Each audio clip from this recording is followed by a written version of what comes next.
இங்கு ஒன்றை குறிப்பிட வேண்டும். இந்த பயிற்சியை கற்றுக்கொள்பவர்கள் திருமணத்தை விலக்கியாக வேண்டும், பெண் தொடர்புகள் விலக்கியாக வேண்டும். இயற்கையிலேயே ரத்தமும் சுரக்கும் விந்துவும் ஒளி ஊடுருவி வியாபித்தால் கரு தாங்குவதில்லை என்பது சீனர்களின் கண்டுபிடிப்பு. ஆனால் அந்த இளம் வயதில் இயேசுவிற்கு ஒரு பெண் தொடர்பில் வந்தாள். மகனே, இன்று முதல் நீ ஊருக்குள் சென்று வைத்திய தொழில் பார்க்கலாம். என்னிடம் பயிற்சி முடியும் வரை இந்த ஊருக்கு நீ உதவியாக இருக்கலாம். காட்டுக்குள் செல், மூலிகை பறி, பிணி நீக்கு, உபகாரம் செய். நன்றி பிதாவே. அன்று மூலிகைக்காய் காட்டுக்குள் சென்ற போதுதான் லீயை சந்தித்தார். மூலிகை பறித்து கொண்டிருந்த போதே அவளும் மூலிகை பறிக்க வந்திருந்தாள். எதற்கம்மா மூலிகை? தந்தை நோயுற்றிருக்கிறார். மூலிகை தண்ணீர் காய்ச்சுவதற்காய் நான் வந்தேன் சுவாமி. தந்தைக்கு என்ன நோவு?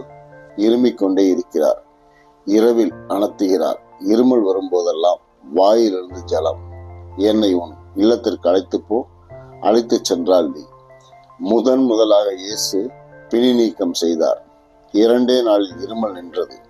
இயேசுவிற்கு அவள் பரிமள தைலத்தை காலில் பூசி பணிவிடச் செய்தார். மரவள்ளி கிழங்கு புட்டு செய்து கொடுத்தாள்.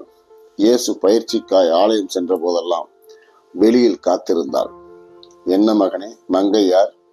பிணியாளர் மகள் தந்தையே. மகனே, சீனத்து பெண்கள் அவா கொண்டு விட்டால் மாற்றுதல் கடினம். அவள் உன்மேல் அவாள் கொண்டிருக்கிறாள். ஒவ்வொரு நாளும் உணவை வைத்துக் கொண்டு அவள் ஆவலாய் வாசலில் காத்திருக்கிறாள். உன்னுடன் ஊருக்கு அழைத்துச் செல்லப் போகிறாயா? பிதாவே, எப்படி முடியும்? என் தாயக பணி தலைக்கு மேல் இருக்கிறது. ஆசிரம நியமப்படி பெண் தொடர்பு கூடாதல்லவா? ஆனால் அவள் இச்சை கொண்டு விட்டாளே மகனே. இல்லை பிதாவே, என்னை பொறுத்தவரை நான் ஒரு சிசையை போலத்தான் அவளை எண்ணியிருக்கிறேன். அதனை அவளுக்கு விளக்கு மகனே என்றார்.